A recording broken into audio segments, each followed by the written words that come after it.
பார்க்கலாம், நல்லா இருக்கு படம். என்ன பிடிச்சிருந்தது அந்த படத்துல? முடிவு தான் சரியில்லை. முடிவு சரி. நாங்கள் வேற மாதிரி எதிர்பார்த்துட்டே இருந்தேன், ஆனால் முடிவு ஏமாற்றம் இருக்கு. மத்தபடி மற்றபடி நல்லா இருக்கு படம் நல்லா இருக்கு. நல்லா நடிச்சிருக்காங்க, நாகார்ஜுனெல்லாம் நல்லா நடிச்சிருக்காங்க. முடிவு தான் கொஞ்சம் எதிர்பார்க்கறதா இல்லை. பாட்டெல்லாம் எப்படி இருந்தது? பாட்டு ஒரு டான்ஸ் நல்லா இருக்கு. Right, thank you. ஆக்சுவலி ஆக்டிங் ரொம்ப நல்லா இருக்கு, டிஃப்ரென்ஸ் கிட்ட இருக்கு, எல்லாமே எஃபோர்ட் தானே, கண்டிப்பா எல்லாரும் வந்து பாருங்க. தேங்க்ஸ். இதுல என்ன ரோல் பண்ணிருக்காரு? பெக்கர் ரோல் பண்ணியிருக்காரு, பட் பெக்கர்னு நம்ம கேஷுவல் ஃபிலிம்ஸ் இல்லாமல் new try.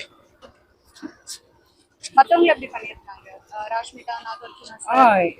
Okay, Nagarjuna is special role பண்ணியிருக்காரு, சப்போர்ட்டிங் ஆர்டிஸ்ட் மாதிரி நல்லா பண்ணியிருக்காங்க. த்ரூ அவுட் ஃபிலிம் ஃபுல்லாகவே வராது.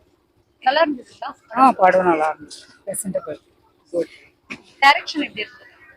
டைரக்ஷன் இன்னும் கொஞ்சம் ஸ்க்ரீன் பிளே அதெல்லாம் இன்னும் கொஞ்சம் பெட்டராக பண்ணியிருக்கலாம், but still it's good. Effort எல்லாம் நியூ இதுக்கெல்லாம் நம்ம சப்போர்ட் பண்ணுவோம் இல்லையா, அதனால கண்டிப்பாக வந்து மியூசிக் 2 songs தான் வருது, பட் இப்போ எல்லாரும் மியூசிக் ரொம்ப நம்ம பார்க்கறது இல்லை இல்லையா, அதனால நல்லா தான் இருந்தது.